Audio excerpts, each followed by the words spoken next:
예, 하나님의 말씀 여호수아서 4장입니다.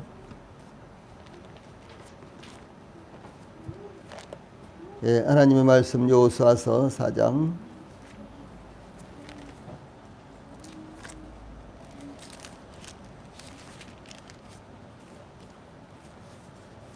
예, 15절 말씀부터 하나님의 말씀 여호수아서 4장 15절 말씀부터 18절까지 제가 봉독을 해드리겠습니다.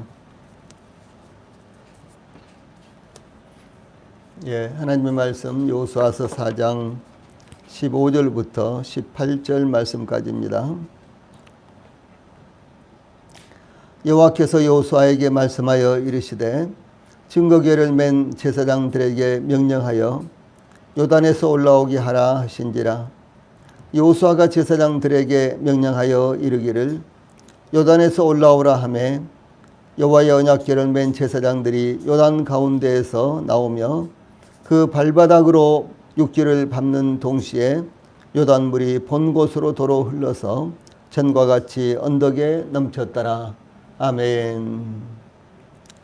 예, 지난주에 이어서 오늘 또 지난주에 증거한 말씀 그 다음 대목 여호수아서 4장 15절로 18절 말씀을 통해서 오늘은 요단강을 건넌 증거궤 이런 주제로 말씀을 전해드리겠습니다. 요단강을 건넌 증거궤 이런 주제로 말씀을 전해드리겠습니다. 이스라엘의 요단강 도하는 홍해를 건넌 이 사건과 더불어서 하나님만이 이뤄낼 수 있는 참으로 감동적인 사건이었습니다. 요단강 물이 범람하는 시기에 언약궤를 맨 제사장들의 발이 요단강 물에 들어섰을 때 무섭게 소용돌이치며 흘러가던 요단강 물이 끊어졌을 뿐만 아니라 이 거슬러 올라가 여리고 맞은편에서 북쪽으로 24km나 떨어진 사르단에 가까운 아담 성읍 변두리에 물산을 이루고 쌓였으며 이 아라바의 바다 사해를 향하여 흘러가던 물은 완전히 끊어져서 요단강은 마른 땅이 되고 이스라엘 백성들은 여리고 맞은편으로 곧장 건너갈 수 있었습니다. 더욱 감동적인 것은 모든 백성들이 다 건너도록 언약궤를 맨 제사장들은 요단강 한가운데 굳건하게 서서 백성들이 모두 다 건널 때까지 기다리고 서 있었다는 것입니다. 오늘 우리가 상고할 말씀은 모든 백성들이 요단강을 다 건넌 후 언약궤가 요단강에서 올라오는 장면입니다. 우리는 이 장면을 통해 하나님의 백성들을 위해서 하나님께서 어떻게 그 능력을 나타내시는가라는 것을 상고하겠습니다. 이 본문 말씀을 통해서 제일 먼저 15절로 16절 말씀 가운데는 이 언약궤를 맨 제사장들의 모습이 나타나고 있습니다.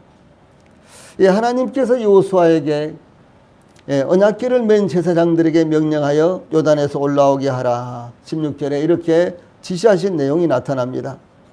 그런데 본문에서는 여호수아에서 일반적으로 사용되는 여호수아서에서 일반적으로 사용되는 이 언약궤라는 명칭 대신에 증거궤라는 명칭이 사용되고 있습니다.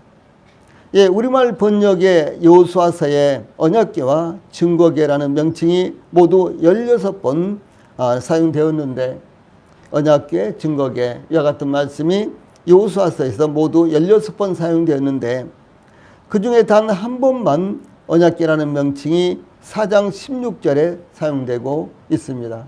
지금 우리가 읽은 본문에 딱 한 번 이렇게 사용되고 있습니다.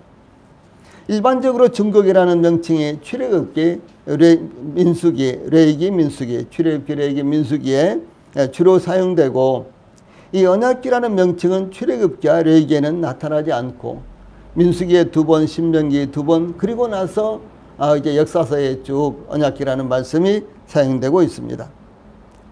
이 증거궤라고 부르는 것은 그 속에 하나님의 지시에 따라 모세가 증거의 두 돌판을 넣었기 때문이며 언약궤라고 부르는 것은 이 하나님의 언약의 말씀 즉 십계명이 기록된 증거의 두 돌판을 그 속에 넣었기 때문입니다. 그래서 증거의 두 돌판, 십계명의 두 돌판 사실은 같은 거예요. 그렇죠? 그런데 이것을 어떤 측면에서 보느냐에 따라서 증거계라고도 부르고 언약계라고도 부른다. 이제 이런 측면에서 이해를 하시면 됩니다. 예, 이와 같이 여호수아서에서는 일반적으로 이 언약계라는 명칭이 사용되었는데 이 본문에서만 유독 단 한 번, 여기 4장 16절에 단 한 번 증거계라는 명칭이 사용된 것은 이스라엘 백성들 모두가 다 요단강을 건너기까지 언약궤를 맨 제사장들이 요단강 한복판에 있었다는 것은 이스라엘 백성이 하나님과 맺은 언약 백성이라는 사실을 증거하기 때문에 그렇습니다. 그러니까 그것을 증거하기 위해서 여기에 증거궤다, 증거궤 이렇게 사용하고 있다는 것입니다. 즉 하나님께서 이스라엘과 맺은 언약을 성실하게 지키시는 하나님 자신을 증거하는 것이기 때문에 특별히 증거궤라는 명칭을 사용하고 있는 것입니다. 예, 그런데 말씀드렸던 대로 여호수아서에 16번이나 나타난 언약궤 혹은 증거궤라는 명칭이 3장에 7번 또 4장에 5번 사용되므로 이 3장과 4장에 모두 12번이나 집중적으로 나타나고 있습니다. 이 여호수아서 3장 4장에는 이스라엘 백성들이 요단강을 건너가는 장면이 기록되어 있습니다. 그러니까 여호수아서에 16번 나타나는데 3장과 4장에 무려 12번이나 나타난다라고 하는 사실입니다. 이스라엘 백성들이 홍해를 건널 때에는요, 사실은 언약궤가 없었습니다. 그러니까 출애굽하고 이스라엘 백성들이 바로 홍해를 건넜죠. 그때는 언약궤가 없었습니다. 이 모세가 하나님의 지시에 따라 홍해 위로 그의 지팡이를 들자 하나님께서 큰 동풍이 밤새도록 바닷물을 물러가게 하심으로 홍해가 갈라져서 마른 땅이 되었습니다. 그러나 요단강을 건널 때에는 언약궤 곧 증거궤를 맨 제사장들이 요단강에 그의 발을 들여놓았을 때 요단강 물이 끊어졌습니다. 그러므로 이 증거궤 곧 언약궤는 이 다음과 같은 의미가 담겨져 있습니다. 제일 첫 번째로 언약궤 곧 증거궤는 하나님의 임재의 상징입니다. 예, 하나님께서 언약궤 곧 증거궤 앞에서 이스라엘을 만나 주셨다라는 말씀이 계속해서 나타나고 있습니다. 그래서 이 언약궤 곧 증거궤는 하나님께서 거기 계신다라는 것을 상징적으로 나타내고 있는 것입니다. 예, 두 번째 언약궤 곧 증거궤는 하나님께서 인도하시는 것을 의미합니다. 이스라엘은 제사장들이 언약궤를 메는 것을 보면 바로 그 뒤를 따라갔다라고 여호수아서 3장 3절에 기록되고 있습니다. 이 언약궤는 이스라엘 백성들보다 3일 길을 앞서 행하며 이스라엘 백성들이 나아갈 길과 쉴 곳을 찾았다라고 민수기 10장 33절에 기록하고 있습니다. 그래서 언약궤가 멈추면 이스라엘 백성들도 멈추고 언약궤가 출발하면 이스라엘 백성들도 출발하고 그래서 이스라엘 백성들이 어디로 갈지를 언약궤는 미리 안내하며 또 이스라엘 백성들이 쉬었다가도 가야 되죠. 그래서 쉬었다 가야 될 이런 수경지도 언약궤가 미리 찾아서 이스라엘 백성들로 하여금 쉬었다가 갈 수 있도록 이렇게 하셨다라고 하는 사실입니다. 이 세 번째로 언약궤 곧 증거궤는 이 하나님께서 함께 하심을 의미합니다. 적군들과 전쟁하러 갈 때 언약궤를 메고 출전을 했는데 이것은 하나님께서 이스라엘 백성들과 함께 하심을 의미하기 때문에 언약궤를 동반하고 출전을 했던 것입니다. 또 네 번째로 언약궤는 곧 증거궤는 하나님의 거룩하심을 의미합니다. 하나님이 거룩하시다. 하나님은 절대적으로 거룩하시다. 하나님은 우리 인간들이 감히 그 앞에 나아갈 수 없을 뿐만 아니라 그 앞에서 그 하나님을 앞에 접근할 수도 없도록 하나님은 우리 인간들과는 완전히 구별되어서 거룩하신 분이시다라는 것을 나타내고 있습니다. 예, 그래서 이 언약궤는 정해진 사람 외에는 멜 수가 없었으며 또 정해진 날짜에 정한 사람 외에는 가까이 나갈 수가 없었습니다. 그것은 바로 하나님의 거룩하심을 증거하는 것입니다. 이 다섯 번째로 언약궤는 곧 증거궤는 하나님의 말씀을 의미합니다. 이 모세는 하나님의 지시에 따라 십계명 두 돌판을 언약궤 곧 증거궤 속에 넣었는데 하나님께서 언약궤 곧 증거궤 위에서 말씀하셨고, 그러므로 이스라엘 백성들은 언약궤 앞에서 하나님 앞에 물었습니다. 하나님 어떻게 하면 될까요? 이렇게 물었어요. 또 뿐만 아니라 율법책을 하나님 여호와의 언약궤 곁에 뒀다라고 이렇게 증가하고 있습니다. 그래서 언약궤는 하나님의 말씀을 의미합니다. 이 여섯 번째로 언약궤 곧 증거궤는 하나님의 공의를 상징합니다. 하나님의 명령대로 언약궤 곧 증거궤를 다루지 않거나 혹은 언약궤가 이방인들에게 있을 때는 심판의 도구가 되었습니다. 그래서 블레셋 지방에 블레셋 사람들에게 언약궤를 빼앗겨서 블레셋 지방에 언약궤가 6개월 동안 머물렀죠. 그때 블레셋 사람들은 큰 재앙을 만나게 되었었죠. 또한 민수기 12장에 보면은 모세와 이 아론과 미리암이, 그러니까 미리암과 아론이 모세의 권위에 도전을 했죠.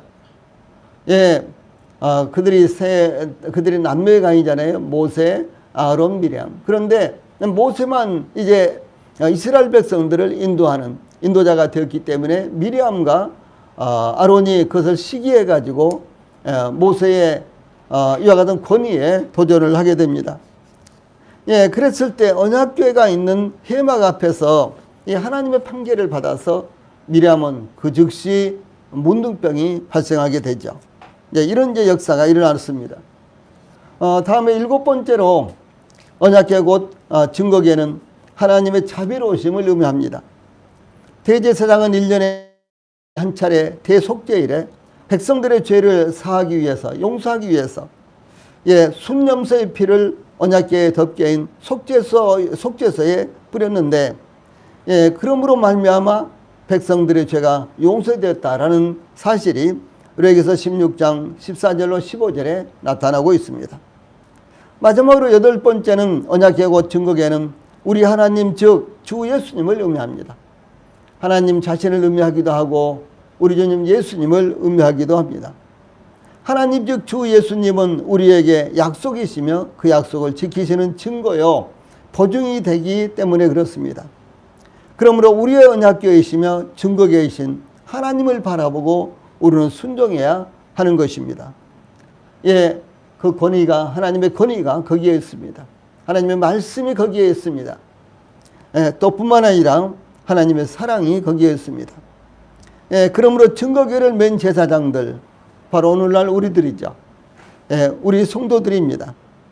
우리도 기쁨과 즐거움으로 증거궤를 메고 올라가야 한다는 사실을 우리 성도들이 잊지를 않기 바랍니다. 두 번째로 17절 말씀을 통해서 요단강에서 올라오라, 이런 말씀이 나타나고 있습니다. 이스라엘의 모든 백성들이 요단강을 마른 땅으로 다 건너자 하나님께서 여호수아에게 말씀하시기를 증거궤를 맨 제사장들에게 명령하여 요단에서 올라오게 하라, 이렇게 지시하도록 하셨습니다.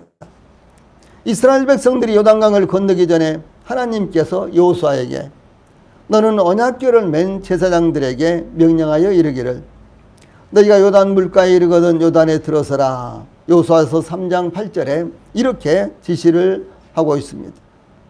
이 하나님의 말씀에 따라서 여호수아는 이 백성들에게 만약 언약궤를 맨 제사장들이 요단강에 도착하여 언약궤를 맨 채로 요단강에 들어서면 온 땅의 주 여호와의 궤를 맨 제사장들의 발바닥이 요단물을 밟고 멈추면 요단물 곧 위에서부터 흘러내리던 물이 끊어지고 한 곳에 쌓여 서리라, 이렇게 증거했습니다.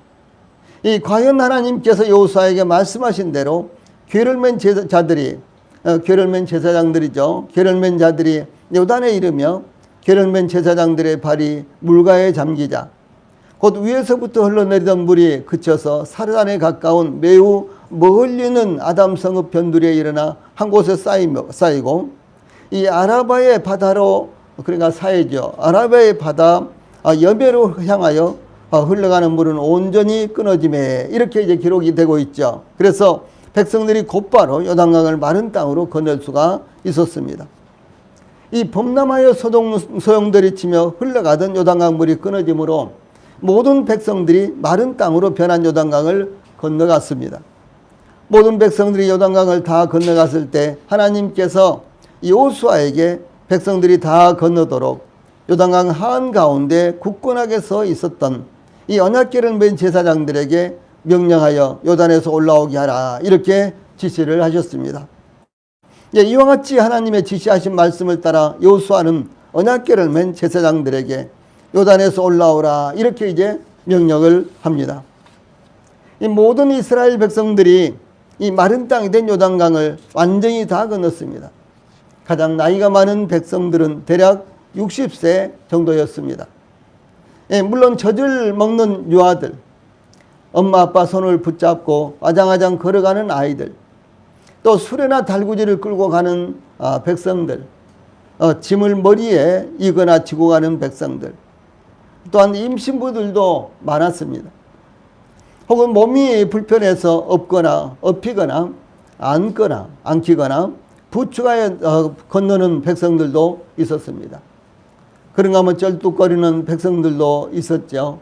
그러나 요단강이 범람하고 있었더라면 어떻든지 간에 건강한 사람까지 단 한 사람도 건너지 못했을 텐데 어떤 형편에 있든지 모든 백성들이 요단강을 다 건넜다는 것은 참으로 놀라운 일입니다. 이와 같이 모든 백성들이 요단강을 다 건넜을 그때 여호수아가 언약궤를 맨 제사장들에게 요단에서 올라오라, 이렇게 명령을 냈습니다. 올라오라는 말은 당연히 요단강에서 강둑으로 올라오라는 이와 같은 말씀입니다. 강둑으로 올라오라는 이와 같은 뜻입니다. 언약궤를 맨 제사장들의 발이 강바닥을 밟고 서 있었기 때문에 이제는 건너편 강둑으로 올라서라라고 하는 의미입니다. 그러므로 참 중요한 교훈의 말씀이 나오는데, 언약궤를 맨 제사장들이 계속해서 요단강에 머물러서는 안 된다라고 하는 사실입니다. 새로운 생명의 세계로 올라와야 하는 것입니다. 요단강은 죽음을 의미하며 동시에 생명을 의미합니다. 그러므로 영적인 새로운 생명으로 살기 위해서는 육신의 죽음을 거쳐야 하는 것입니다. 사도 바울은 갈라디아서 2장 20절에 내가 그리스도와 함께 십자가에 못 박혔나니 그런즉 이제는 내가 사는 것이 아니요 오직 내 안에 그리스도께서 사시는 것이라. 이제 내가 육체 가운데 사는 것은 나를 사랑하사 나를 위하여 자기 자신을 버리신 하나님의 아들을 믿는 믿음 안에서 사는 것이라, 이렇게 증거했습니다. 내가 그리스도와 함께 십자가에 못 박혔다. 그래서 예수님께서 십자가에 못 박혀 죽으실 때 나도 죽었다 라는 사실이 여기서 중요한 것입니다. 또한 로마서 6장 4절에서는 그러므로 우리가 그의 죽으심과 합하여 세례를 받음으로 그와 함께 장사되었나니 이는 아버지의 영광으로 말미암아 그리스도를 죽은 자 가운데서 살리심과 같이 우리로 또한 생명 가운데서 행하게 하려 함이라, 이렇게 말씀을 하셨습니다. 그러므로 우리는 그리스도와 함께 죽었을 뿐만 아니라 그리스도와 함께 장사되었으며 또한 그리스도와 함께 부활했다라고 이렇게 증거하고 있습니다. 언약궤를 맨 제사장들은 모든 백성들이 요단강을 건넜을 때 요단강에서 올라오라는 명령을 받았습니다. 더 이상 요단강에 머물러 있을 필요가 없었습니다. 이 백성들의 문제가 다 해결되었기 때문에 그런 것입니다. 이 사실이 중요한 것은 이와 같이 우리의 언약궤이신 주 예수님께서 우리 죄를 대신하여 십자가에서 못 박혀 죽음을 당하시고 장사되셨지만 계속해서 무덤에 계시지 않았습니다. 더 이상 무덤에 계실 필요가 없었습니다. 모든 죄의 대가가 예수님의 죽음으로 완전히 대속되었기 때문입니다. 그러므로 주 예수님은 사흘 만에 부활하셨습니다. 다시 사셨습니다. 무덤에서 나오셨습니다. 더 이상 무덤에 계시지 않으신 것입니다. 이와 같이 그리스도 안에 있는 성도들도 이제는 죽음으로부터 벗어났기 때문에 죽음 가운데, 세상 가운데, 죄 가운데 더 이상 머물러 있어서는 안 된다는 것을 말씀하는 것입니다. 죄와 세상과 죽음 가운데서 벗어나서 새로운 생명 가운데서 살아야 하는 것입니다. 이 사도 바울은 구약성경을 인용하여 구약성경 이사야서 52장 1절, 60장 1절 또 아주 비슷한 말씀들이 많이 나옵니다. 그러므로 이르기를 잠자는 자여 깨어서 죽은 자들 가운데서 일어나라. 예, 그리스도께서 내게 비추시리라 하셨느니라 이렇게 증가하셨습니다. 혹시 우리 성도님들 영적인 잠을 주무시고 계시는 않은지요? 혹시 예배의 잠을 주무시고 계시지는 않으신지요? 혹시 말씀에 대해서, 기도에 대해서, 전도에 대해서 혹시 주무시고 계시지 않으시죠? 예, 우리는 일어나야 하는 것입니다. 예, 빛을 비춰야 하는 것입니다. 더 이상 요단강 하한 가운데 머물러서는 안 되는 것입니다. 이와 같이 우리 성도들도 일어나야 하며 올라가야 하며 앞으로 나아가야 한다는 사실을 우리 성도들이 잊지 않기를 바랍니다. 특히 주 예수님께서 우리의 죄를 대신해서 십자가에 못 박혀 죽음을 당하셨지만 그러나 3일 만에 살아나셨습니다. 주 예수님께서는 다시 사시자마자 즉시 무덤에서 나오셨습니다. 일어나셨습니다. 그리고 세상을 향해서 이 복음의 빛을 비추셨습니다. 이와 마찬가지로 저희들도 죽은 자들이었지만 주 예수님으로 말미암아 살아났습니다. 또 뿐만 아니라 주 예수님과 함께 십자가에 못 박혀 죽음을 당했지만 또 주 예수님과 함께 장사되었지만 그러나 주 예수님과 함께 부활하셔서 부활했고 다시 살아났습니다.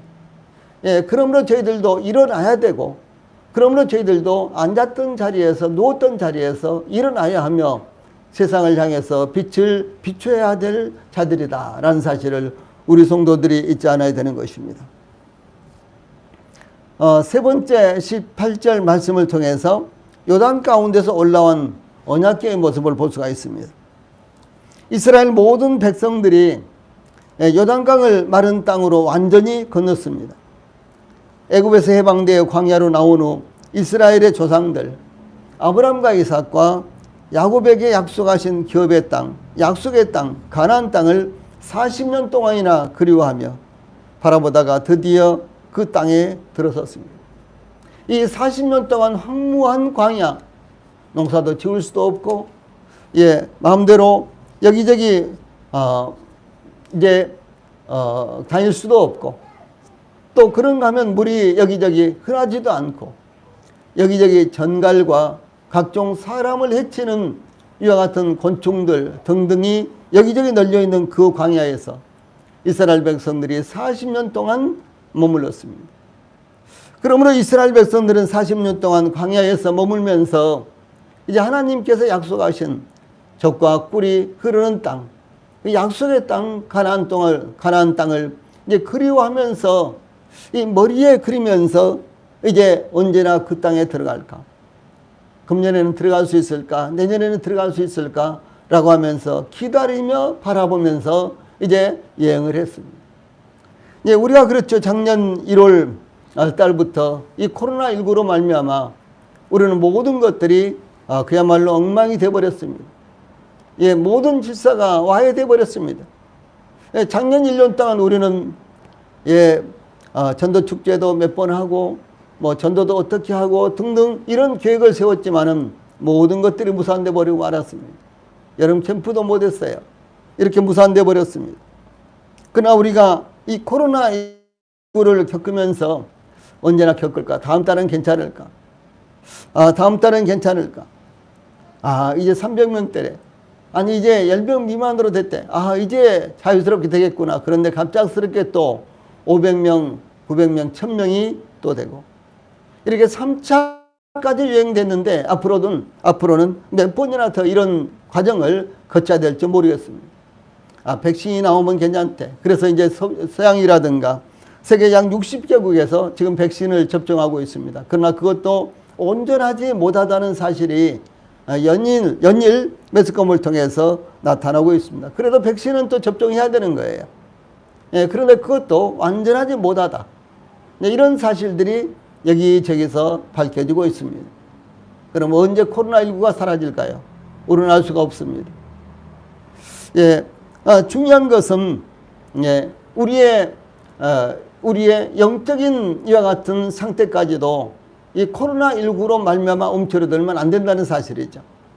우리의 성도들의 교회마저도 코로나19로 말미암아 중단된다거나 차단되면 안 된다는 것이죠.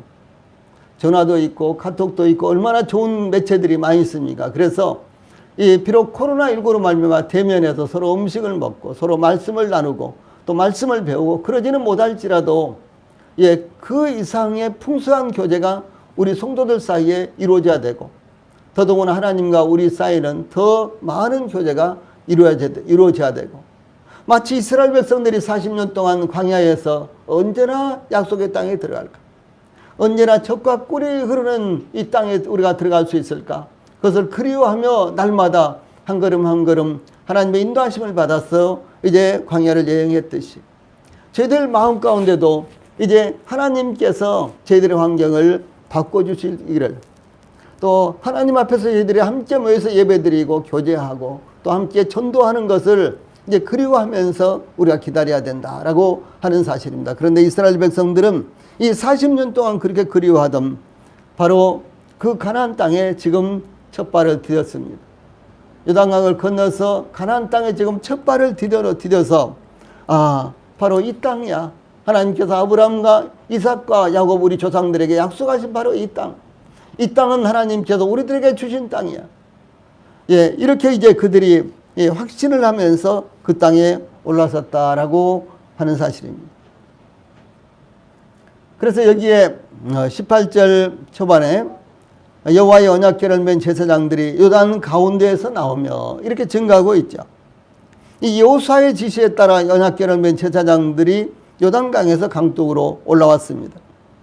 언약궤가 요단강을 건너 가나안 땅에 도착한 것은 이제 무려 이스라엘 백성들이 하나님께서 아브라함에게 약속하신 후로 약 470년 만에 이와 같이 가나안 땅을 밟게 된 것입니다. 하나님께서 아브라함에게 나는 이 땅을 내게 주어 소유를 삼게 하려고 너를 갈대아인의 우리에서 이끌어낸 여호와니라 이렇게 말씀하신 것이 성취가 됐습니다. 그런가 하면 또 하나님께서 아브라함에게 너는 반드시 알라 내 자손이 이방에서 객이되어 그들을 섬기겠고 그들은 400년 동안 내 자손을 괴롭히리니 그들이 섬기는 나라를 내가 징벌할지며 그 후에 내 자손이 큰 재물을 이끌고 나오리라 라고 하는 말씀이 성취가 되는 순간이었습니다. 바로 그 순간 그들이 요단강을 건너서 요단강 이 서쪽에 발을 디뎌놓는 그 순간 이 강둑에 바로 언약궤를 맨 제사장들이 그 강둑으로 올라오는 그 순간 바로 하나님께서 반복해서 이스라엘 조상들과 이스라엘 백성들에게 약속하신 그 약속이 성취가 되는 놀라운 순간이었습니다. 저희들도 지금 이 땅 곧 장만성과 같은 이 땅에서 살고 있지만 언젠가 주 예수님께서 바로 약속하신 말씀을 따라서 이 세상에 오실 것입니다. 그리고 저희들을 기쁘게 맞아주실 것이고 이제 저희들을 이루하실 것입니다. 그래 수고 많았다. 그래 고생 많았다. 그래 얼마나 고생이 많았느냐. 얼마나 수고가 많았느냐 라고 하면서 저희들의 마음을 어루만져 주실 것이고 우리 성도들의 눈에 눈물을 닦아주실 것이며 그리고 다시는 슬픔과 눈물과 근심과 걱정과 어떤 제한적인 것이 없는 영원한 하늘에서 우리가 영원히 살도록 그 땅으로 하나님께서 저희들을 인도해 주실 것입니다. 그때 우리가 얼마나 기뻐할까요? 그러니까 그때 우리가 얼마나 이제 뛰면서 춤을 출까요? 이 땅에서 무엇을 얻었다고 그렇게 우리가 기뻐할 수가 있을까요? 아닙니다. 상상도 할 수 없는 그런 기쁨, 기쁨의 그 소용돌이 속에서 저희들이 하나님을 찬양하면서 하나님 앞에 감사하게 될 것입니다. 언약궤를 맨 제사장들이 그 발바닥으로 육지를 밟는 동시에 요단물이 본 곳으로 도로 흘러서 전과 같이 언덕에 넘쳤더라. 이렇게 18절 후반부에 기록되고 있죠. 즉 언약궤를 맨 제사장들이 요단강 한복판에서 요단강 서쪽의 강둑으로 올라왔을 때 기다렸다는 듯이 요단강 물은 다시 흘러 전과 같이 언덕에 넘쳤다라고 하는 사실입니다. 언약궤를 맨 제사장들이 그 발바닥으로 육지를 밟는 동시에 요단강 물이 전과 같이 흘러 넘쳤다는 것은 요단강 물이 자연적인 이치에 따라서 흘러 넘친 것이 아니라 정확한 동기에 의해 정확한 시간에 정확한 양의 물이 요단강에 흘러 넘쳤다는 것을 의미를 합니다.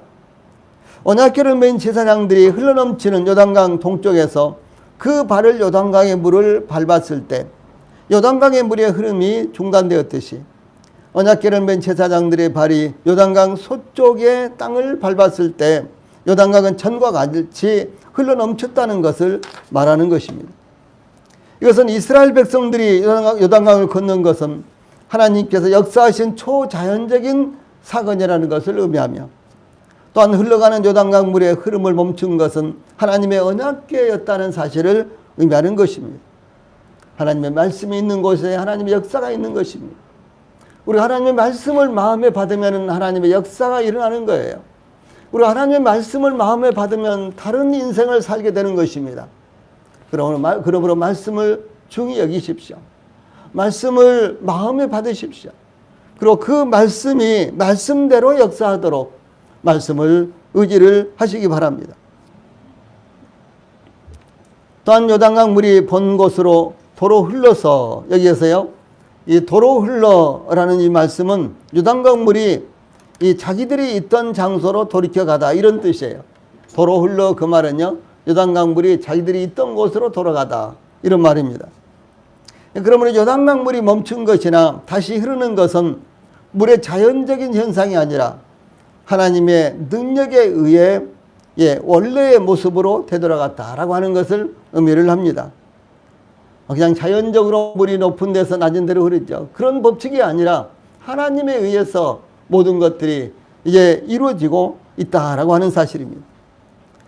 그러므로 전과 같이 언덕에 넘쳤더라라는 말씀에서 전과 같이, 즉 이 말씀은요, 여전히라는 말씀입니다. 개역 한글에서는 전과 같이라는 말씀을 여전히라고 번역을 했어요. 그런데 이 말씀은 어제와 셋, 3, 어제와 셋이라는 말의 합성어로서 3일 전, 그러니까 전과 같이라는 말이 3일 전에 혹은 또 그저께라는 말씀이에요. 문자적으로는 그렇습니다. 그런데 이것을 우리말로 번역을 하면서 전과 같이 혹은 여전히 이렇게 번역을 했습니다. 즉 요단강을 건너기 전 요단강 동편에서 바라보았던 대로 요단강은 그때처럼, 그때 보았던 때처럼 범람하고 흘러가고 있었다는 사실이죠. 얼마나 놀라운 일입니까? 우리는 이스라엘 백성들이 요단강을 건너 약속의 땅에 들어가게 된 것을 통해서 두 가지 교훈을 받을 수 있습니다. 그 첫째는 하나님께서는 그 약속하신 것을 반드시 이루신다는 것입니다. 시간이 변하고 사람도 변하고 환경도 변합니다. 그러나 하나님의 약속의 말씀은 영원히 변하지 않습니다. 그 말씀은 변함없이 살아있습니다. 그 말씀은 세월이 흘러도 능력이 있습니다. 말씀하신 대로 이루어지는 것입니다. 그러므로 우리 성도들은 하나님의 약속의 말씀을 굳게 붙들고 소망 가운데 믿음으로 살아가야 하는 것입니다. 낙심이 될 때가 있습니까? 답답할 때가 있습니까? 방황할 때가 있습니까? 그러나 하나님의 말씀은 살았고 운동력이 있어 좌우의 날선 어떤 검보다도 예리하여 혼과 영과 및 관절과 골수를 찔러 쪼개기까지 하며 또 마음의 생각과 뜻을 감찰하나니 지신 것이 하나라도 그 앞에 나타나지 않음이 없고 오직 만물이 우리를 상관하시는 자의 눈앞에 벌거벗은 것 같이 드러나느니라 라고 이렇게 증가하고 있습니다. 이와 같은 말씀을 굳게 붙드시기 바랍니다. 또한 선지자 예레미야를 통해서 내 말이 불같지 아니하냐, 반석을 쳐서 부스러뜨리는 방망이 같지 아니하냐 라고 말씀하셨습니다. 그러므로 오직 하나님의 말씀만을 굳건하게 믿고 의지하시기 바랍니다. 왜냐? 하나님의 말씀만이 그대로 성취되는 것이기 때문에 그런 것입니다. 두 번째로 하나님은 요단강 물을 멈추게도 하시고 또다시 흘러가게도 하시는 분이시라는 거죠. 홍해를 나눠지게 하신 분도 하나님이시며 다시 합하신 분도 하나님이셨습니다. 이와 같이 하나님은 우리의 상상력을 뛰어넘는 역사를 이루시는 분이십니다. 이스라엘 백성들을 장정만 해서 군사만 해서 60만이었습니다. 모두 합하면은 200~300만이 되는 이와 같은 사람들이었는데 이 홍해가 갈라질 것이다. 예, 범람하는 요단강물이 그칠 것이다. 누가 상상이나 했겠습니까? 아무도 상상하지 못했습니다. 예측하지 못한 일이었습니다. 그런데 하나님은 이와 같이 이스라엘 백성들의 상상을 초월해서 역사를 하시는 분이시다. 그 하나님께서 지금 저희들을 향해서도 동일하게 그렇게 역사를 하십니다. 그 마음이 슬픈 여자로서 통곡하며 소원하며 기도했던 한나에게는 사무엘상 2장 6절 7절에 보면 여호와는 죽이기도 하시고 살리기도 하시며 음부에 내리기도 하시고 올리기도 하시는도다. 여호와는 가난하기도 하시고 부하기도 하시며 낮추기도 하시고 높이기도 하시는도다 라고 이렇게 찬양이 흘러나오게 했습니다. 나는 마음에 괴로운 여자다. 이렇게 한나는 고백을 했죠. 그래서 그는 통곡하고 서운하면서 기도를 했습니다. 그런데 하나님께서 그에게 이와 같은 놀라운 기쁨과 소망으로 넘치도록 역사를 해 주셨습니다. 이와 같이 우리의 힘으로 불가능한 것을 가능하게 하시는 분이 하나님이십니다. 그러므로 우리의 모든 짐을 하나님께 맡기고 하나님을 의지하며 찬양하는 것이 합당한 것입니다. 우리 성도들도 페르시아에서 바사에서 이 대적들에게 진멸당할 위기에 처했다가 이 벗어난 유다인들에게 이달 이날에 유다인이 대적에게서 벗어나 평안함을 얻어 슬픔이 변하여 기쁨이 되고 애통이 변하여 길한 날이 되었으니 이 두 날을 지켜 잔치를 베풀고 즐기며 서로 예물을 주며 가난한 자를 구제하라 라며 슬픔이 변하여 기쁨이 되고 애통이 변하여 길한 날이 되어서 서로 그 기쁨과 즐거움을 나누게 하셨던 것처럼 우리 성도들도 이와 같은 하나님의 역사가 이루어질 수가 있는 것입니다. 자, 이 말씀 같이 한번 읽어봅시다. 에스더서 9장 22절 말씀 시작. 이달 이날에 유다인이 대적에게서 벗어나서 평안함을 얻어 슬픔이 변하여 기쁨이 되고 애통이 변하여 길한 날이 되었으니 이 두 날을 지켜 잔치를 베풀고 즐기며 서로 예물을 주며 가난한 자를 구제하라. 이 날은 무엇입니까? 그들이 진멸당할 날이었습니다. 이 날은 그들이 진멸당하기로 계획된 날이었어요. 그런데 어떻습니까? 바로 그 날에 그 자신들을 유다인들을 대적시키려고 했던 하만과 그 무리들을 모두 다 진멸시키고 이스라엘 백성들은 오히려 슬픔이 변하여 기쁨이 되고 애통이 변하여 길한 날이 되었던 것입니다. 너무너무 그래서 감사해서 누가 누구에게 시키지도 않았는데도 불구하고 서로 예물을 주고 서로 선물을 주고 서로 이루하고 음식을 많이 만들어서 서로 나눠 먹으면서 기뻐했어요. 하나님을 찬양했습니다. 아주 절망적인 상황에서 멸망당할 수밖에 없는 이 상황에서 이스라엘 백성들에게 기쁨을 주고 길한 날을 주신 분이 누구십니까? 그분이 바로 하나님이십니다. 이스라엘 백성들이 430년 동안이나 저 애굽에서 고통받고 있었습니다. 결국은 노예 생활을 하고 있었습니다. 그들의 번식이 막혔습니다. 그들의 부흥이 막혔습니다. 그러나 하나님께서 어떻게 하셨습니까? 그 대적들을 물리치시고 이스라엘 백성들을 이끌어서 약속의 땅, 아브라함과 이삭과 야곱에게 약속하신 그 약속의 땅, 그 땅은 젖과 꿀이 흐르는 땅이었어요. 그 땅은 가난한 사람들이 이미 확보를 하고요, 성읍을 건축하고 살던 그런 땅이었습니다. 그런데 이스라엘 백성들로 하여금 그들이 건축하지 않아도 그 성을 주었고, 그들이 심지를 않아도 포도원과 감람원과 무화과원을 그들에게 주셨습니다. 그들에게 모든 준비된 것들을 허락을 해 주셨어요. 예, 하나님께서 약속하신 대로 이스라엘 백성들에게 그렇게 역사하셨습니다. 그러므로 우리 성도들도 때때로 불안한 이와 같은 마음을 가질 때가 있죠. 예, 뿐만 아니라 때때로 이 세상을 살면서 참 불공평해, 또 이 세상을 살면서 참 어렵다, 뭐 등등 이런 생각을 가질 때도 많이 있죠. 그러나 하나님의 말씀을 붙드십시오. 하나님의 약속대로 역사하시는 분이십니다.